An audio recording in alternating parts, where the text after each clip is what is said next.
You can remodel any part of your body. And so penises can be remodeled too. And that is probably the most effective way to get length. How do you remodel it? Jelking, things like that, where you Jelking? you can pull on the penis. Yeah. But It's you like have to do it a lot. If Yeah. you just pull on the stretched length penis, if you did that 30 minutes a day or twice a day, Yeah. it will get a little longer. Are you saying that I am stretching my flaccid penis? Yeah. And when I do, all I got to do is yank on it? Yeah.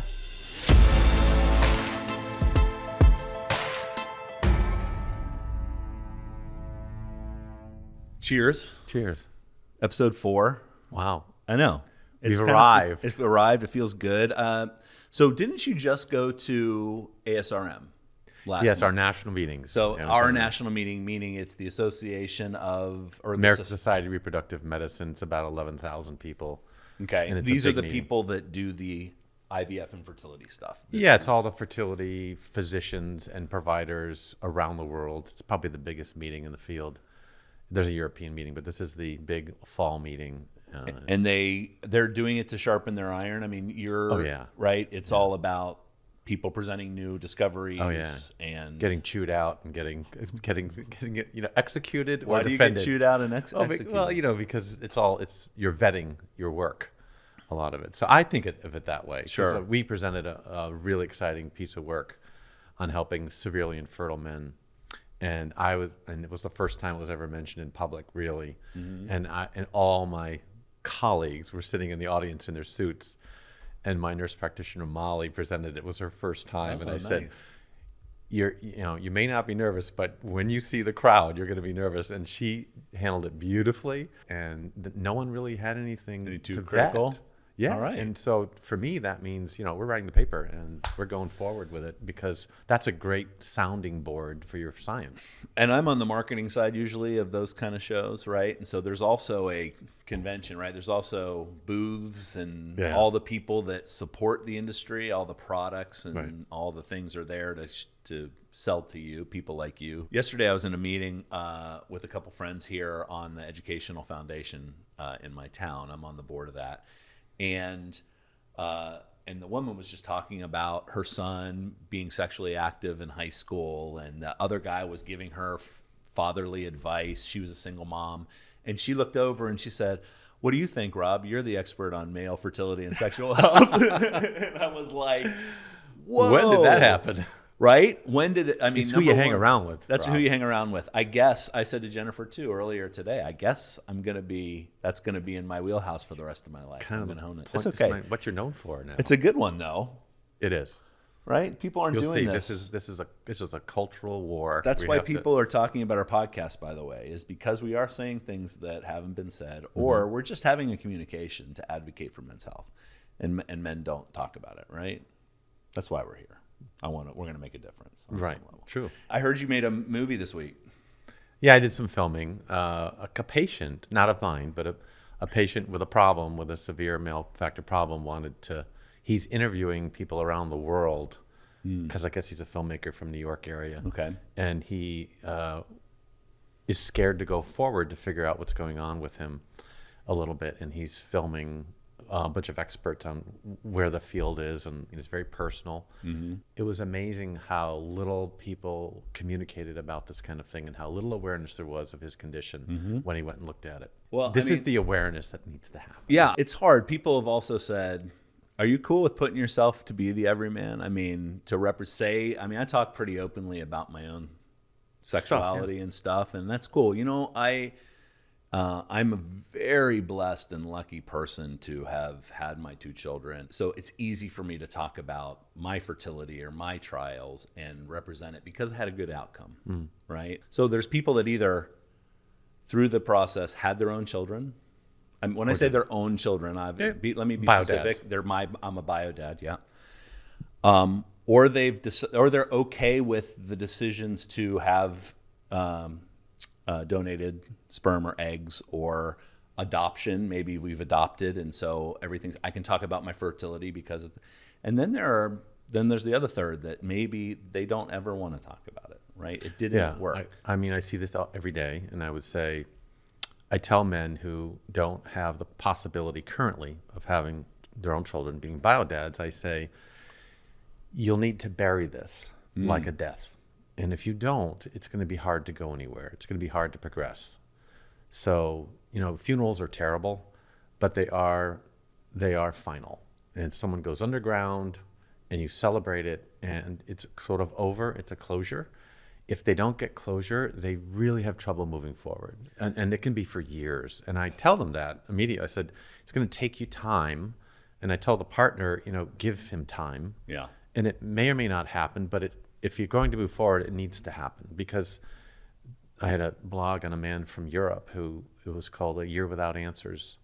And he just dove when he found out that he wasn't going to be able to have his own children. And his marriage went downhill and he got depressed. And then he realized that he needs to do something and pass this on. He got some help. So it was A Year Without Answers 1, and he was really going downhill, and he was communicating with me. And then A Year Without Answers 2 was when he realized he was part of the problem, and to get this family to keep going, he needed to process it.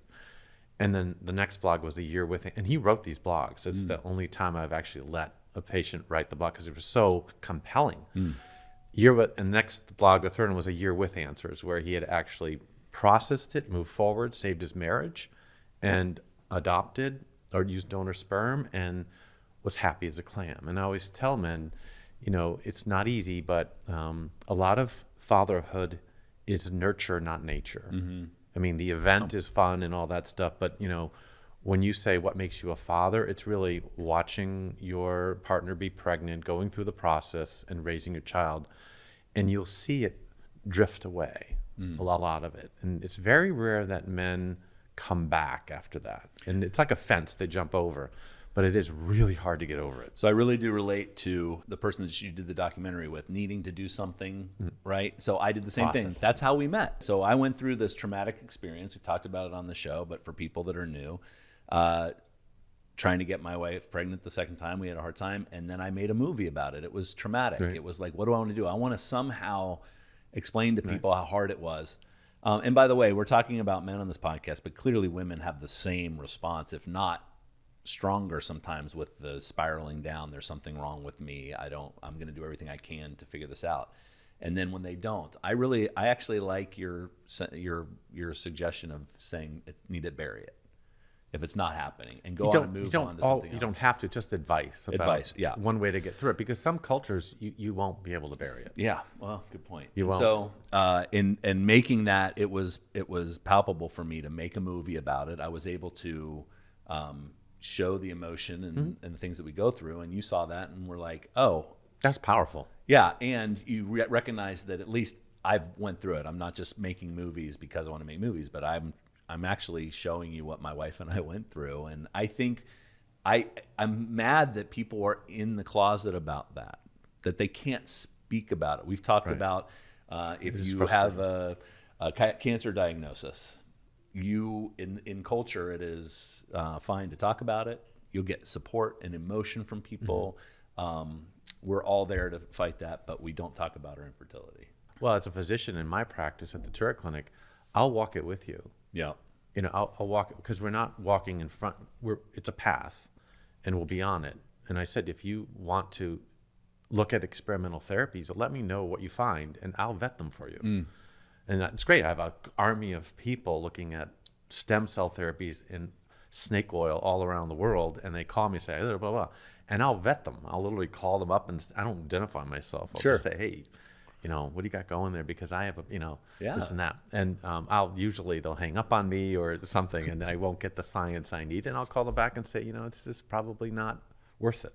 I think people don't realize that doctors do that. I don't think people maybe think, not, but they like, need hey, I'm looking someone for to something. Walk down the path. Well, I appreciate. Again, I'll relate to cancer, but I have friends who have doctors that are like, okay, well, it's not working what we're doing. Let's go find something experimental. Like, what the hell? Let's make this. I'm going to go make phone calls. And I heard this doctor in somewhere is curing something, and how are you doing it? And I appreciate that you're doing the research on that.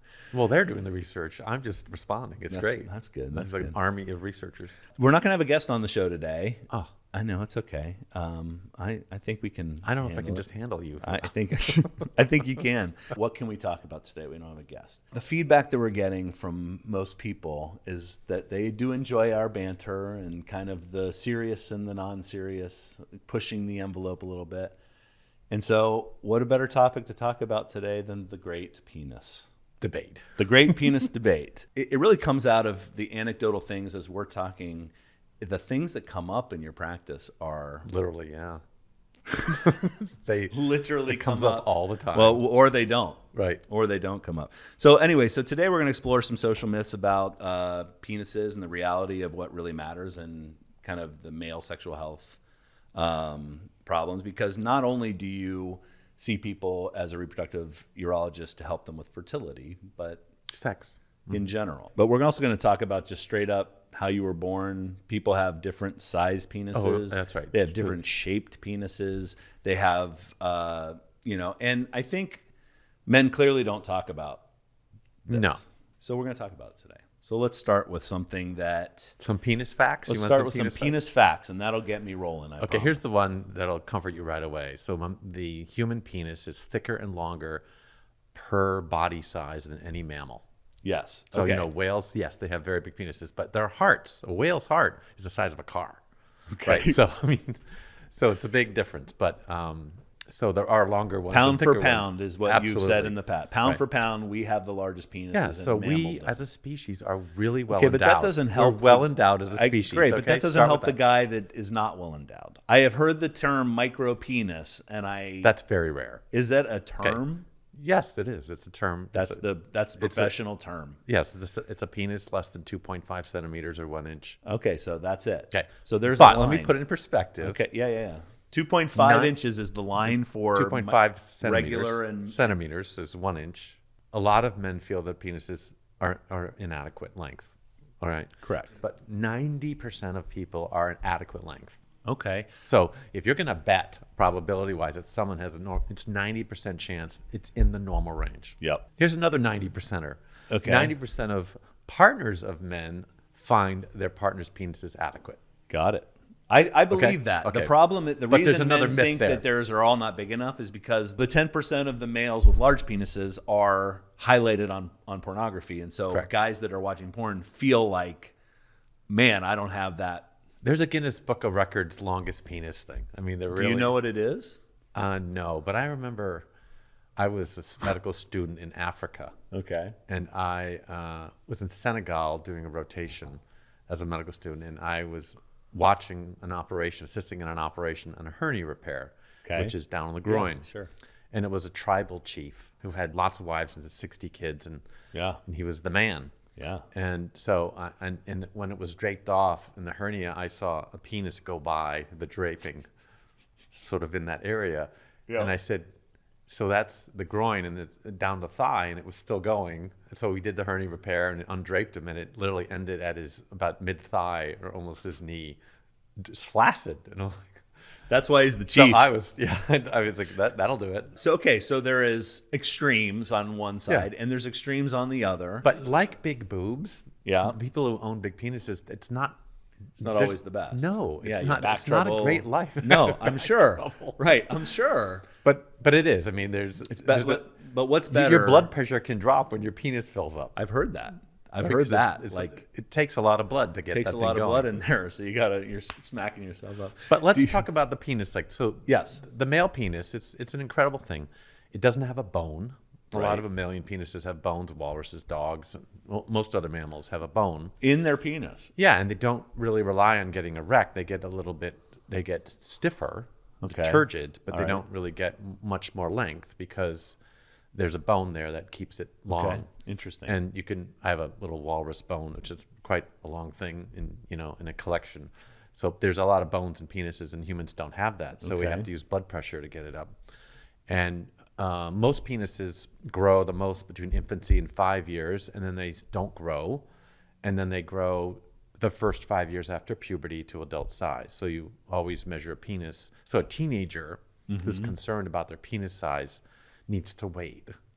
Until when? Until 5 years after puberty. Okay. So a lot of the insecurity comes there when they're looking at the body parts and things like that, and that's not a good time. Yeah. Okay, so let's go back to the length. Meters. You're saying the micropenis line is About 2.5, about an inch. Yeah. And then Flaccid penis. Flaccid penis inch. Flaccid means limp, right? Right.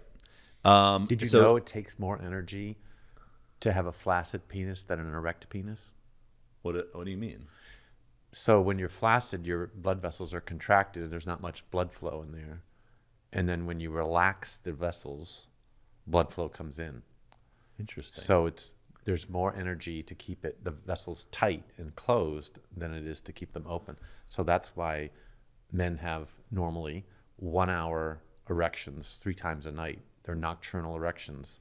And that's the penis sighing and relaxing during the evening. Okay, I've heard that it's a sign of good health if you're having multiple erections at night. Right, and you usually have them during REM sleep, so you're not available for that. That's your deepest sleep. So that's why sleep disorders, where you're not getting good REM sleep, they can affect erections.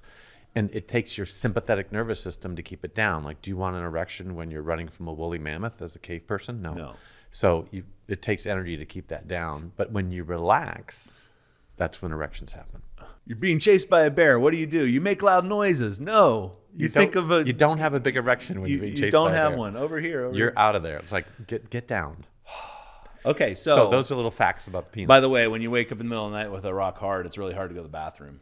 And when you're my age and you're going to the bathroom 2 or 3 times a night, so it's hard to empty. You gotta wait a little bit. Yeah. I have to stress out.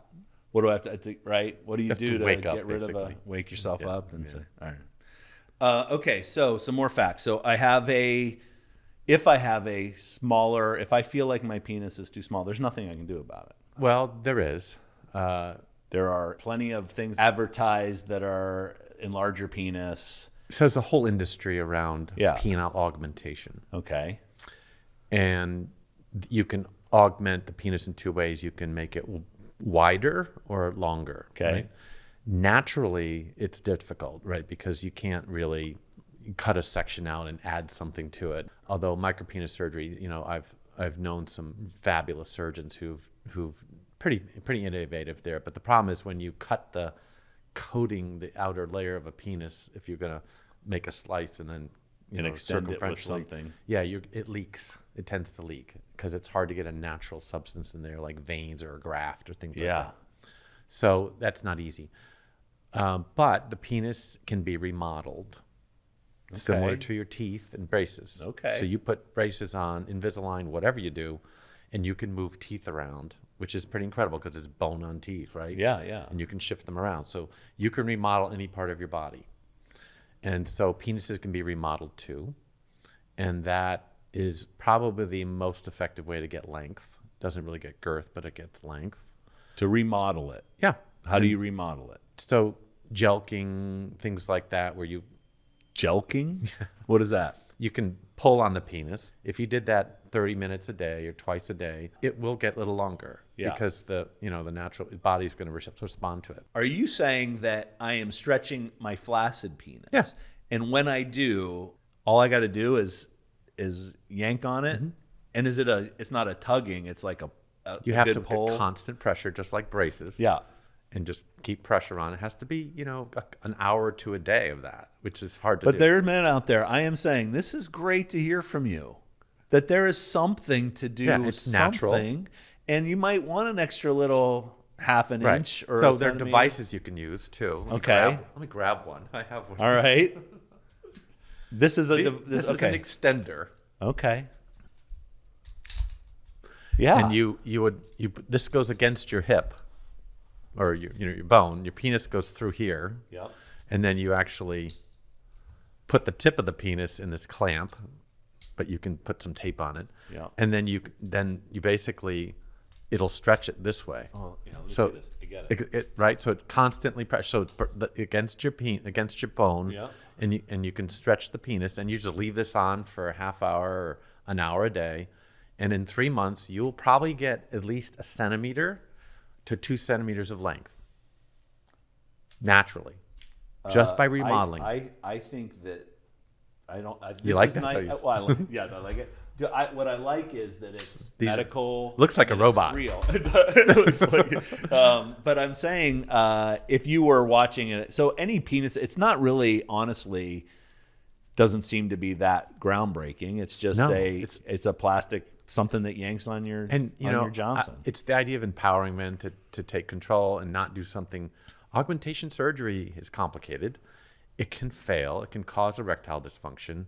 I have a partner in crime in Beverly Hills who literally spends his entire career fixing the problems from augmentation, because people put fillers in and they wrap it in muscle and they cut suspensory ligaments, and some of them end up being looking like leprosy. So it can be very debilitating. Very risky to do. So why? So let's talk about why are men doing this? Good question. Right? So because that is serious. So to strap myself up in the middle of the night, and you would do it during the day when you're having a coffee or whatever in the evening and sit there, right? Okay, so that is great. Way. Everybody is remodeling now, just like braces. You can move your teeth around. You can stretch your penis. You can get maybe 3/4 of an inch reliably. Yeah, I think that is new information for people. 2 centimeters, right? So, yeah. All right. So why are they doing it? So there are men that are getting surgery and are doing this. What do you think? Well, there's body dysmorphia. Sure. And usually when you talk to men about who want this, they've had 1 or 2 sexual encounters that went really wrong. Yeah, embarrassing. And they just focus on it, and it's. There's probably something else, but one comment from a woman about that's it is it will destroy a man. And that is the cultural problem, because most women are content with their partner's penises. And there's good studies on. The best study I've ever seen was an article in a very prominent journal of Australian women. And I mentioned this in one of the podcasts, where they put digital sensors on their contacts. Yep. And they had Australian women look at life-size computer images of men with different penis sizes and different body morphology. And the question was, what's the most attractive to women? These are young women. And it wasn't, so once penis size flaccid was 3 inches. And so we talked about the average penis is about 3.5 inches flaccid and 5.5 inches erect. That's the average. That's average. Right, 3 and 5, right? Yep. That's the average. When a penis was 3 inches or more, it didn't matter at that point, which is actually correlates with the average size of a male penis, which is very interesting because it wasn't built that way. But what really mattered was to women, that made men most attractive to them, was height, and the penis in combination with height, so higher, and the shoulder waist, the shoulder hip ratio. So if they were more masculine, that was the more attractive.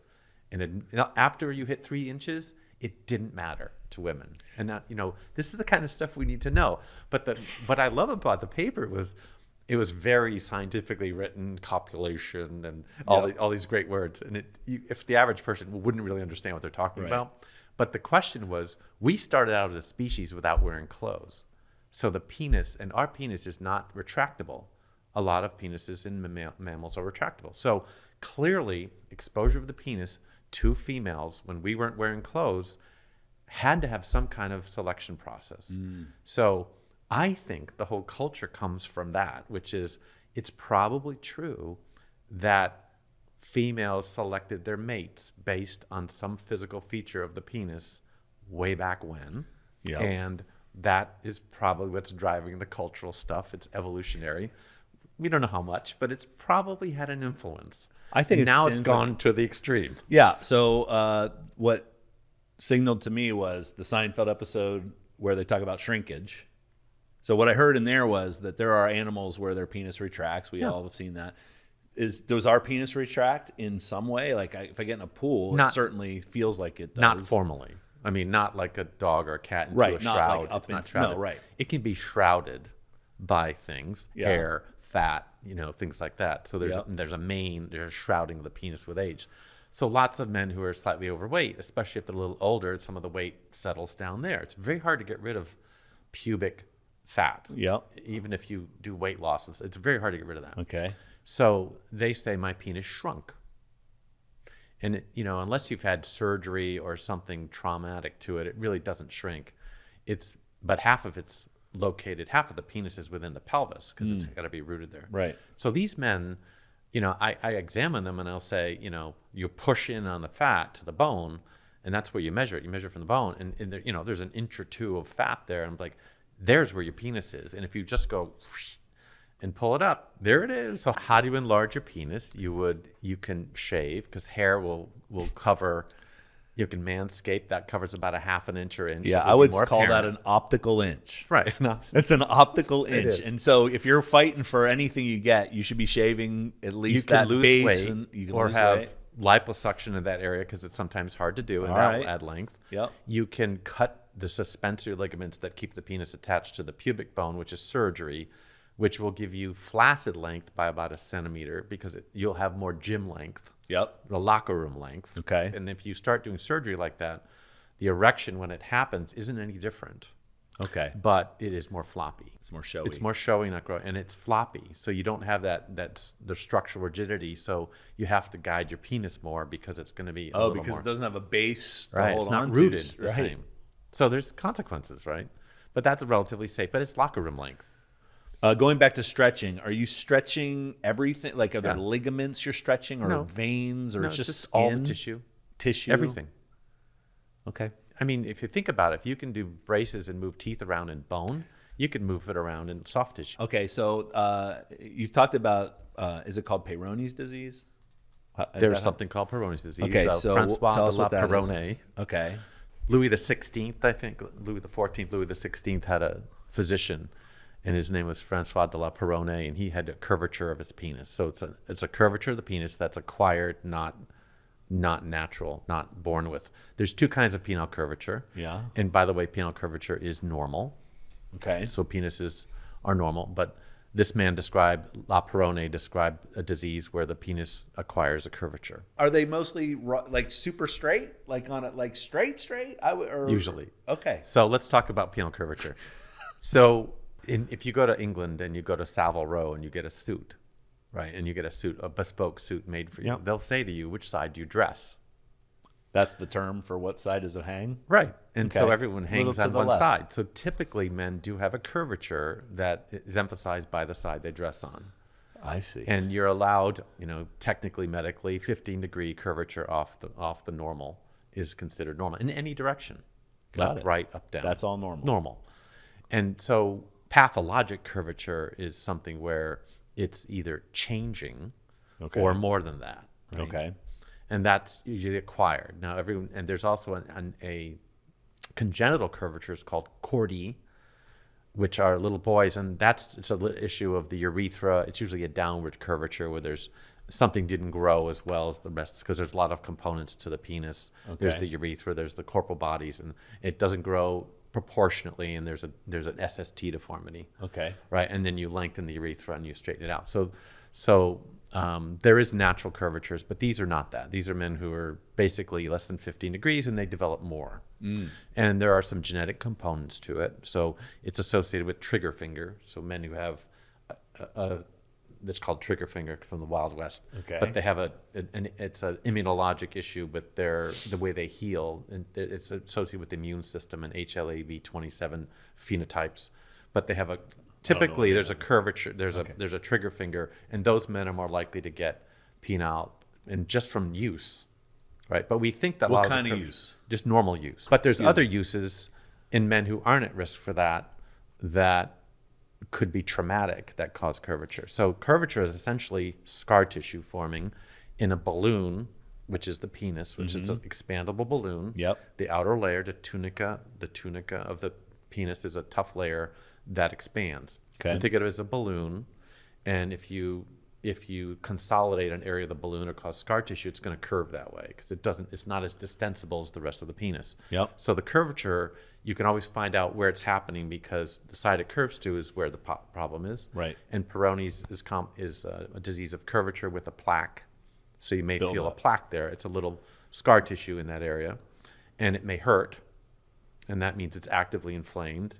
So it's curvature, a plaque, and maybe erectile dysfunction, and some pain. That's the complex, the syndrome of Peyronie's. And it's pretty common. It's about 5% of men. And then there are some that are going to have misshape because of trauma, I would guess. Or so, I mean, masturbation. I mean, my question was, Usually is it because I have abused my penis in some way? Cowboy riding of the penis by the partner. Okay. On top. Yeah. Riding high and then coming down on it. And you may or may not hear a crack. You break your dick. You may not hear a crack. You break your dick. I'm going to just go ahead and say that is a common phrase that I have heard and I have used. And I have popped it once before. It literally like you're cracking your knuckle. And if you do that to the tunic, it buckles and it can cause scar tissue. Whoa. And so what causes the problem is the inflammation from that gets into the layers. Yep. So it's an injury. Yeah, that's a very common reason. And some of those resolve normally, but some don't. And that extender technology, so this is used for that. So this thing can stretch you, but it also can fix you if you're bent. Look at that. So you can adjust it. And if you're bent to the right, you would adjust this to the left. Yep. And it would counteract it. So you can actually treat curvatures with this in addition to length. So it's really the real value of these extenders, and there's lots of them, the difference is like how much time and how well they're designed. But you can really treat both issues. You can add length and you can get rid of curvatures, but generally under 90 degrees. I've seen curvatures of this, 180, like looking at you. A hook. Yes. So if there's gentlemen out there listening right now and are going, mine bends to the right, mine bends to the left. It's obviously just hereditary, or I have been abusing myself for the last whatever. Yeah, broke maybe not. It, or my partner did this. I have no idea what's going on. Right. Okay. So let me back up though. This is very serious for men. So you look at, we did a paper with Jim Smith at UCSF looking at the quality of life in men with Peyronie's disease, and you'll see divorce, depression, suicides. If their penis is disfigured significantly, the quality of life impact on men is massive. Wow. And so it is not talked about, but it is. And you ask men, and that leads men to do stuff. But my point is, naturally, you can fix it in most cases. Now, one of the medical things is, if it's hurting, then you don't want to do too much quickly because it means it's still inflamed. So usually do a lot of medical care to get rid of that first. And once the pain stops, then the inflammation's over, it's stable. And then you can do something to fix it. Is there any benefit to having a curved penis sexually? Sure. Some men say I like it. So I remember the movie The Witches of Eastwick? That was like it's like 30 years ago or something. It was Bette Midler and Cher, right? It was an old one. But I remember, and it was Jack Nicholson, and Jack Nicholson played the devil, right? Of course. And I remember them saying his penis was shaped the opposite way. And that's why, like, instead of it bending slightly up, it bent down. Yeah. And that was the first time it was only like the devil himself has a misshaped penis, right? So that's my question is, they were all like, it feels so great. It's so different. It's like, right? So what would you say? So I would say that a lot of men come to me and they mention it. By the way, my penis has a curvature, and sometimes I have them bring photos, like one on the top and one from the side, to see what they're talking about. Because it could be simple curves or compound curves. And it's all physics, right? Yeah. And I'll say, well, does it bother you? And they'll say, no, because my partner really likes it. So it really only bothers men, and if you look at the quality of life study, if their partners, or if they can't use it, right? Yep. The pain goes away. So it's really not the pain that's the issue. It's really, can they use it, and is their partner satisfied? And if so, then it's cool. Usually there's nothing to do, yeah. Yeah, that's great. And most cases can be treated with extenders or jelqing or things like that. Because you can go from 30 degrees to 15 degrees, and once you're at 15 degrees or less from the normal, from the straight, most men they're done. I would like to encourage the people that are listening to DM us at Talk With Turek on Instagram or comment on YouTube. Tell us if it's a good thing for you, I mean, I would be interested. I mean, I want men talking about this. That's the point, and kind of demystifying all these things. You're telling me that curved penises are pretty normal. Yes. And that we can physical therapy them to be longer. Just like braces. Or straighter or whatever. Okay. If you can fix your teeth just by manual, by just pressure and time, you can do that with any part of your body. The disconnect there for me is actually...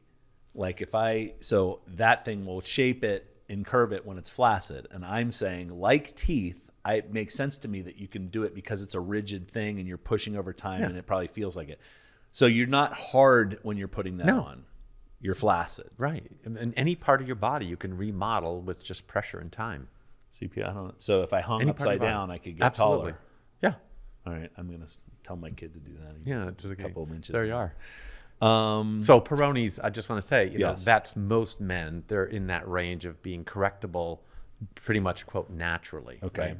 But there are men who have serious issues and they need surgery. Okay. And surgery is very fine-tuned, and you can do two things. You can deglove the penis at surgery, and if it's curved one direction, you put sutures on the opposite side and you straighten it, and then you put the glove back on, right? So that's pretty quick. It's called suture plication. Okay. And that can straighten it out, but you'll lose length. Okay. Because it's only going to go to the short side, right? So if it's a little shorter and you straighten it, you're going to lose length. Okay. But it's safe. If you have a lot of curvature on this side, you could take the plaque out and straighten it out and put a graft in, or something like that. And the grafts can be natural or they can be artificial. That will keep your length. Because you're gonna work on this side. So you graft it out and you straighten it out and you put a graft in like a patch. Okay. And you can patch that. That's more extensive surgery. And the risk there is you're gonna keep your length, but the risk is you might lose your erection because you're patching it unnaturally. Okay. Yeah, that's not good. The surgeries are secondary. Hopefully you can fix it with some physical therapy, and there's risk. There's some really other neat facts about penises because we have to get this issue of the cultural bias that's going on with size. So we do. So you may find that a lot of women look at men's hands and to try to look for penis size. So what does it correlate with? And there's a lot of science on this. Okay, this is an old thing. If you have big hands, you have a big penis, is what you're just alluding to. Some people have talked about that myth, or is it real? The myth is, and the truth is that penis size does not correlate with foot size or shoe size. Okay. Right? Yep, it doesn't. No, in good studies, and it was a UK study. It does not correlate with hand size, except it does a little bit. And that's the ratio of the ring finger to the index finger. Okay. So I think if they're... Mine is pretty different. Yours is not. So I have more distance. So if you're more even, I think that means it's likely to have a bigger finger than if they're not, right? Okay. If they're more even, it's likely to have a bigger penis. If your ring finger is closer to it, so if you're really looking hard, you'd look at the ratio of the ring finger to the index finger, and that is a weak correlation. And height is a weak correlation, and that's it. Okay. Their ethnicity, no correlation. Okay. You always hear about... Yeah, you do. Different ethnicities have smaller or larger. Right, in general, but that's not really been shown. Really? No. Okay. Interesting. The average is average. Yeah. Out. Okay. Any other interesting? I would just say that quote about, if size mattered, then dinosaurs would still be alive. Right? That's true. That's true. So men are perfectly functional. So if a man comes to me and is worried about his penis size, if you look at what women think, it's really about how you swing the bat. Right. And that's what they should work on. And so if they're stuck, and if their sex isn't good, you make them better sexually. So, sexual therapy, things like that, make them better at bat. Yeah. Right? Technique, skill. Absolutely. Using things other than your penis. Women, that's what it is. Yeah. Right. Penis isn't the only tool in your toolbox either. Right. I mean, seriously. No, I believe that. So I believe women when they tell me I don't even want a big penis. It's the width, not the length. That's another thing. So you told me that there are extenders to make your penis wider, more girth. so to So speak. girth is different than length, right? Girth is width and the bulk. So how do you make them? So some That's people have super skinnies and some people have super fats and some people, right? Yeah. So the other thing about growers and showers, most men 80% of men are growers and 20% are showers. So the locker room guys who look good hanging they don't grow as much if they're showers. Got it. And the average difference between a flaccid or limp penis and erect penis is 40%. Okay, that percent is higher for growers than it is for showers. Okay. So they have better opportunity to grow. Right. So the gym, they all end up being within 10 or 15% of each other when they're erect. Got it. Because people who show a lot don't grow a lot. Got it. So these are just what about orienting facts. Yes. About what about penis. width though? So is there a way for me to grow my width? Not really. Okay. So that involves usually augmentation procedures, and people tend to do a lot with the skin around it. Mm-hmm. Fillers and sorts. Yes, and those can be dangerous because you tend to granulate tissue and react to it, and it gets lumpy. So fat or fillers tend not to do a good job because they consolidate, and then you have speed bumps. I would guess that the person that goes in and is having that kind of surgery or that kind of treatment, I don't know. I would never think, and I'm married for 29 years. I get it, and things are different if you're single and you're having, and it's about the attraction of it and stuff. But as far as the reason why, it's all optical. I'm going to go with you on it's got to be mostly, I want it to look a certain way while I'm having sex. Is that girth going to make that big of a difference to the woman is the question. I mean, that big of a difference? Probably not. I don't think so. I think that the culture is that big is best, but the measurement is in the locker room. It's what men think they are, and it's the cultural, so there's a disconnect there. But if you actually ask the women or show them figures, I mean, it doesn't really matter that much for most women, and most women are very much satisfied with their partner's penis size. Yeah, and that means that the way you have sex is probably the biggest driver. Yeah, and if you improve that, you're probably going to make up that gap. But the cultural bias probably comes from evolution, if I'm reading that study, is that when we were showing everything and we don't retract our penis, maybe that's why we have the largest per body size penis in mammaldom. Mm-hmm. It's because there was some evolutionary drive for that. Mm-hmm. But we're taking it to an extreme, and porn is not helping. I think we should, on a future episode, bring a psychologist in, talk a lot about the mental side of all of this, because we both know that this is probably more of a factor in deciding whether you're going to do extenders or fillers or this. It's all like your self-image. It's all how you are reacting to your partner. Right. And it's stunning to me that one or two statements about that's it by a partner can drive a man to do very different things. You're right. It's stunning to me. So let's talk about circumcision. So it's a religious thing, obviously. So religion aside, people that feel like circumcision is you do it because of religion. Then there was a trend. So I have a son that's 17, and I'll tell you that 17 years ago, it was a big decision. I mean, the average American male is probably more circumcised than not circumcised. He's lesser circumcised these days. So it's a changing epidemiology, but I'd say 80% of men 2 generations ago were circumcised. Right. In America, now it's about 60% or 70% uncircumcised. Okay. It has to do a lot with the biology of it. Europe tends not to circumcise, right? Jewish populations, it's a lot of cultural for thousands of years, whether you're cut or not. Yep. And during the Holocaust, a lot of it was, are you cut? They look at your penis. And if you're cut, you're Jewish. I don't care what you say. Wow. It's horrible. Yeah. So being cut or uncut during the Holocaust was a massive issue. Massive issue. My argument for circumcision at the time was it's probably easier for my son's penis to look like mine. Right? I mean, that was really, I said, so. What you're used to, yeah. You just used to, and the conversations between, why is yours this way and why is mine? And I just decided, and I was probably nervous to do something and going against the way I was raised and making this statement. And there's lots of pros and cons. So tell me some of the actual Avery clinical. may have had an opinion too. She definitely did. Yeah. But she was, honestly, I was going around saying, I think boy's penis should look like his father's. And it was a good enough argument for her, I guess, which is great. Clearly, there are people out there that want to know the medical reasons for or against. Do you have any biases towards? Well, I know the story. The story is that that uncircumcised boys have more urinary tract infections than in general, but that rate is, when you look at other studies, isn't that significant. So if you do have a urinary tract infection because of that, the hood, then, it might be better to circumcise if there's other issues. If there are medical indications, so if you have phimosis, if you're born and you can't retract it easily and it's sort of stuck. That's not good because you have to clean it. Yep.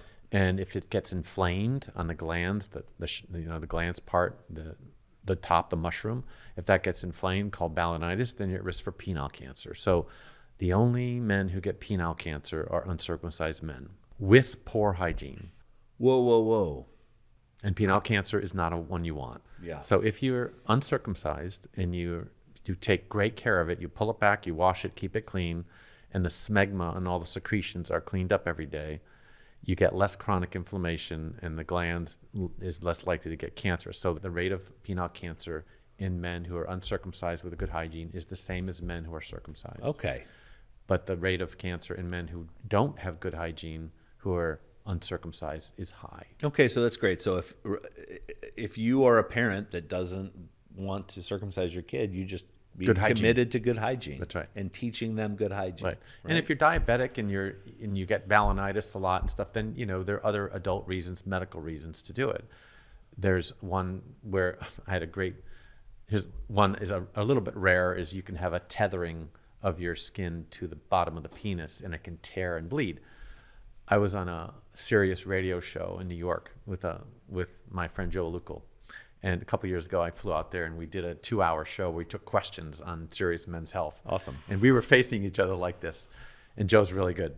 And so a question came up from the audience. My woman called in and said, "I think I have teeth in my vagina."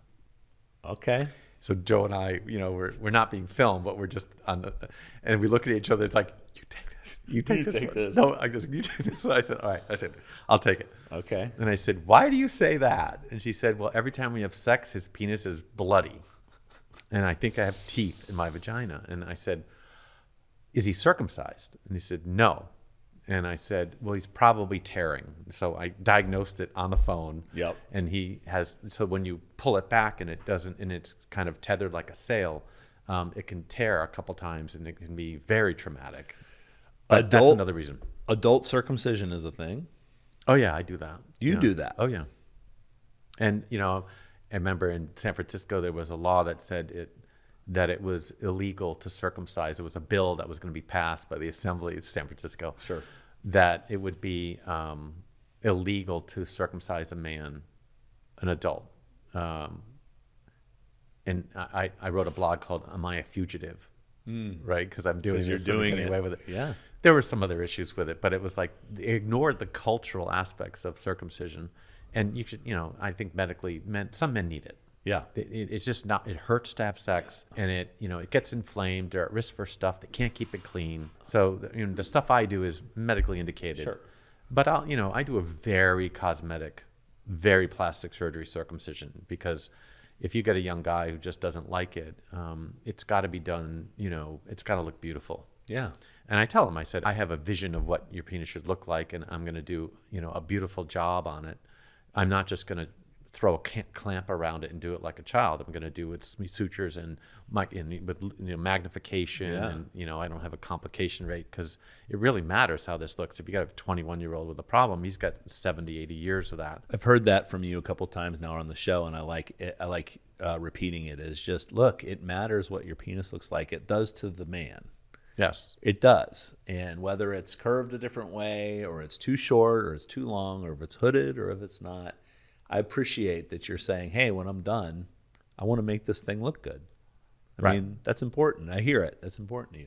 So circumcision is another culturally charged topic, yeah, but medically very important.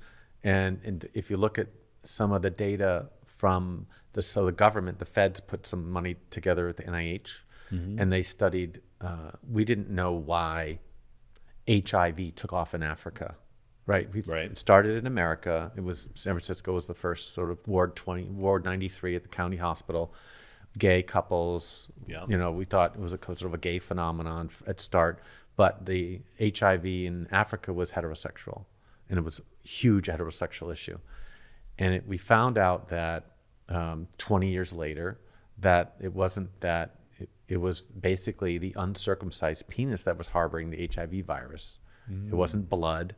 It wasn't stuff like that. It was the secretions in the uncircumcised penis. So several clinical trials went forward where we started circumcising African men, and it prevented HIV. Wow. And it was so significant that the studies were cut short because they were significant at such low numbers. Very interesting. And now we know that circumcised penis have less HIV transmission, less herpes, and not chlamydia or gonorrhea, but a lot of STDs that are in the secretions.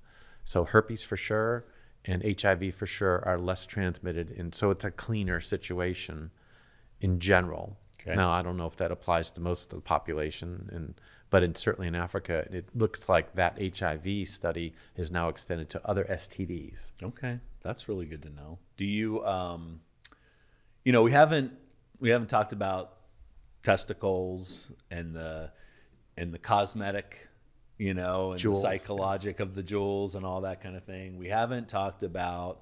I think over the time we'll be talking penises a lot.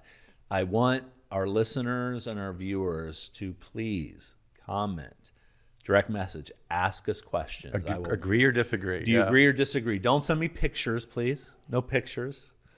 But tell us about it and say, hey, mine bends to the left and my wife thinks it's great, or mine, or I've had this issue. Just the more information we can do, I'll mention me here on the show, and our social media is constantly interactive. Let's get the conversation out. We'll talk down the road about, I have some masturbation questions and the health or the non-health of masturbating and things. But I think this has been a good penis episode, right? We need a good penis episode. We needed a good penis episode. So please subscribe, follow us, Talk with Turek. Yeah, I'd like to know what other myths are out there that I don't know about or you don't know about that exist that we're not talking about, because we can talk about them. There's usually some science behind everything, and I think we all need a reality check sometimes on penises. I think we do. Hey, thanks for another good conversation. Sure. It was great. Let's do it again sometime. Thanks for joining the Talk with Turek podcast. Today's show was executive produced by Rob Clyde and Jennifer Harris. DP engineered and edited by Drew Unser. Thanks to Avery Clyde, Shen Heckel, Max Flora, and Jonathan Raju. Talk with Turek is produced and recorded in Los Angeles, California, in association with Hey Babe Media. Subscribe to our show wherever you listen to podcasts and watch us on YouTube. For more information or to book an appointment, whether in person or virtual, visit Dr. Turek online at theturekclinic.com or call 1-888-TUREK-MD, TUREKMD. Don't miss our next episode as we delve deeper into men's fertility and sexual health on Talk with Turek. And be sure to follow us on Instagram and Facebook at Talk with Turek for updates and more content.